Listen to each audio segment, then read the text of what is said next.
Halo semuanya, perkenalkan saya Dimas. Saya akan menjelaskan terkait salah satu fitur di Dynatrace, yaitu dashboard dan cara memakai serta kegunaannya. Pertama, saya memperlihatkan tampilan menu dashboard yang ada pada Dynatrace. Ketika sudah membuat akun dan masuk terhadap environment Dynatrace, ada beberapa default dashboard yang sudah terbuat oleh Dynatrace secara otomatis. Namun, untuk dashboard yang perlukan oleh setiap user tentunya akan berbeda. Jadi untuk hari ini saya akan mencoba membuat dashboard yang simple memperlihatkan health dari infrastruktur yang ada di environment Anda. Pertama, klik menu Create Dashboard, lalu berikan nama, misal infrastruktur. Lalu muncullah halaman untuk edit dashboard. Di sisi sebelah kanan, kita bisa melihat bahwa ada tiles yang disediakan, seperti graph, pie, top list, dan seterusnya. Kita juga bisa melihat bahwa ada beberapa preset yang disediakan oleh Dynatrace. Misal kita ambil host health, kita ambil juga network metrics,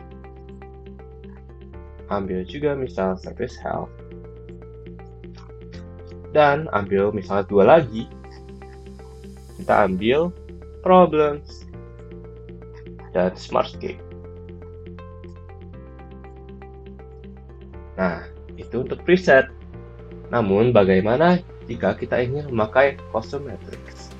Tentunya, seperti yang kita tahu, 1A dan Dynatrace mengkolek data-data yang bisa ditampilkan oleh kita sendiri di dashboard. Nah, untuk custom metrics sendiri, bagaimana cara menampilkannya? Tentu kita bisa dengan memilih tile. Misal kita ambil tiles graph, single value, ataupun graph lagi. Kita bisa mengedit dengan mengklik tile tersebut dan kita klik lagi configure tile in Data Explorer. Nah, di sini kita juga bisa mengambil custom metrics. Anggap untuk infrastruktur kita ingin mengetahui CPU usage percentage dan kita ingin mengetahui average dan split graph itu by host.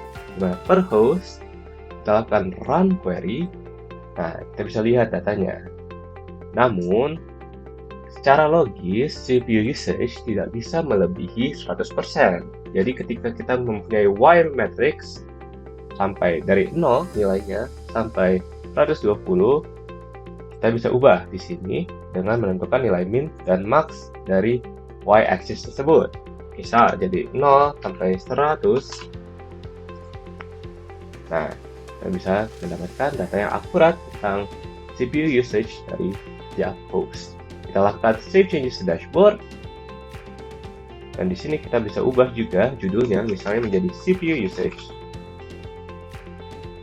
Nah, di situ kita membuat matrix, custom matrix yang terbuat dalam bentuk graph. Namun, kita bisa ambil lagi contoh lain. Misal untuk single value, kita ingin host availability. Kita configure tile in Data Explorer, lalu kita ambil misal data host availability percentage, lalu kita run query. Kita bisa lihat ada single value yaitu 100% untuk keberadaan host. Kita matikan run. Lalu kita juga ingin ada yang namanya threshold. Seperti yang kita ketahui bersama, status availability pada host merupakan salah satu hal yang perlu dimonitor secara terus-menerus dan kita harapkan semua server minim downtime. Oleh karena itu, kita bisa set threshold menjadi hijau atau normal ketika minimal 99% dan warning atau warna kuning apabila nilai dari 95 sampai 99%. Dan apabila di bawah itu, maka kita ingin data tersebut menjadi kritikal atau warna merah. Dan tentunya untuk threshold tersebut kita bisa ubah warnanya sendiri, misalnya menjadi hijaunya lebih gelap. Nah, di sini kita lakukan save changes to dashboard, dan tentunya untuk file tersebut akan menjadi warna sesuai dari threshold yang sudah ditentukan. Nah, begitu bentuknya apabila kita memakai satu matriks.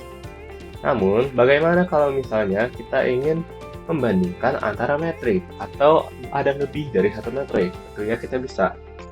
Misal kita ingin membandingkan antara request count dengan success rate.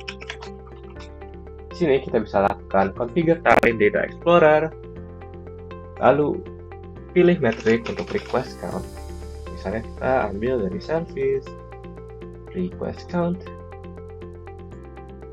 dan kita bandingkan dengan melakukan add matrix, di mana metrik B kita memakai success rate.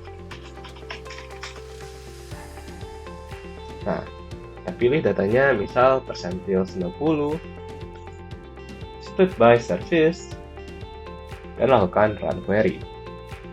Di sini data masih belum terlihat jelas antara dua metrik tersebut. Tentunya kita bisa ubah salah satunya menjadi graf yang berbeda. Misal request count ingin menjadi area. Di sini kita bisa lihat bahwa request count dan success rate akan datanya bentuk berbeda. Di sini kita ubah juga misal y-axis dari success rate tidak melebihi 100%. Kita ubah minnya menjadi 0 dan maxnya menjadi 100 hingga kita mendapatkan perbandingan antara dua metrik. Dan tentunya kita bisa melakukan add metrik lagi ketika kita ingin membandingkan antara tiga metrik berbeda. Kita lakukan save changes to dashboard, dan apabila masih belum terlihat jelas, kita bisa ubah juga ukuran dari hal tersebut. Nah, tentunya belum selesai nih untuk dashboard infrastruktur ini. Kita misal ingin membedakan antara yang mana yang berhubungan dengan infrastruktur, yang mana berhubungan dengan service-service. Kita bisa juga mengambil konteksnya antara header ataupun markdown. Perbedaannya apa sih? Kalau header, kita hanya bisa mengubah untuk teks tersebut. Misal di sini ingin tentang infrastructure health. Kita klik checklist dan sudah dapat teks infrastructure health. Bedanya untuk markdown, kita memanfaatkan yang namanya rich text, di mana lengkapnya kita bisa lihat di link ini, untuk mengubah font, mau itu ukuran, mau itu bold, kita bisa ubah di sini. Nah, misal kita ingin teksnya berbentuk bold, dan kita juga ingin teksnya menulis service health, dan kita ingin menjadikan header 1, lalu ingin garis di bawahnya. Tentunya bisa dengan markdown dan lebih lengkap untuk mengubah dari teks tersebut. Nah, kita sudah selesai dengan membuat dashboard ini. Namun bagaimana jika kita ingin save konfigurasi dari dashboard tersebut? Nah, kita juga bisa lakukan namanya export. Export ini akan berbentuk dalam JSON. Jadi ketika kita save, kita save dashboard ini dalam bentuk JSON.